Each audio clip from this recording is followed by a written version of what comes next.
பற்றிய சீமானின் கருத்து சமூகத்தில் பதற்றத்தை ஏற்படுத்தும் என்று சென்னை உயர்நீதிமன்ற மதுரை கிளை நீதிபதி கருத்து தெரிவித்திருக்கிறார். அதனை முக்கிய செய்தியாக நாம் பார்த்துக் கொண்டிருக்கிறோம். பெரியார் பற்றி சீமான் பேசிய கருத்துக்காக தமிழ்நாடு முழுவதும் 60 வழக்குகள் அவர் மீது பதியப்பட்டிருக்கிறது. இந்த நிலையில் சீமான் மீது அளிக்கப்பட்டுள்ள புகார்கள் மீது விரைந்து நடவடிக்கை எடுக்கவும் உயர்நீதிமன்ற மதுரை கிளை உத்தரவு பிறப்பித்துள்ளது.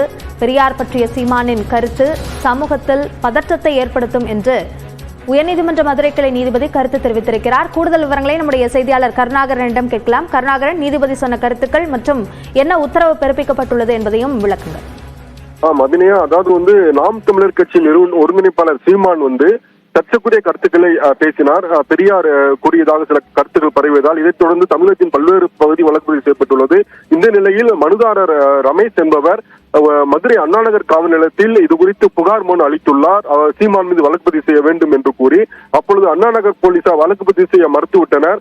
எனவே சர்ச்சைக்குரிய வகையில் தொடர்ந்து ஆதாரமற்று பேசி வரும் சீமான் மீது வழக்கு பதிவு செய்து நடவடிக்கை எடுக்க கோரி உத்தரவிட வேண்டும் என்று மனு தாக்கல் செய்திருந்தார் உயர்நீதிமன்ற மதுரை கிளையில். இந்த மனு நீதிபதி நிர்மல்குமார் முன்பு விசாரணைக்கு வந்தது. அப்பொழுது மனுதாரர்கள் தரப்பில் தந்தை பெரியார் சமூகத்தின் முன்னேற்றத்துக்காக, குறிப்பாக பெண்கள் மற்றும் தாழ்த்தப்பட்டோரின் முன்னேற்றத்துக்காக பாடுபட்டவர்.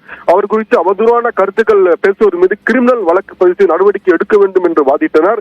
இதைத் தொடர்ந்து நீதிபதி நிர்மல்குமார் கூறுகையில், சீமான் தொடர்ந்து சில சர்ச்சைக்குரிய கருத்துக்களை பெரியார் குறித்து தெரிவித்து வருகிறார். இதனால் தேவையற்ற பதற்றம் ஏற்பட்டு வருகிறது.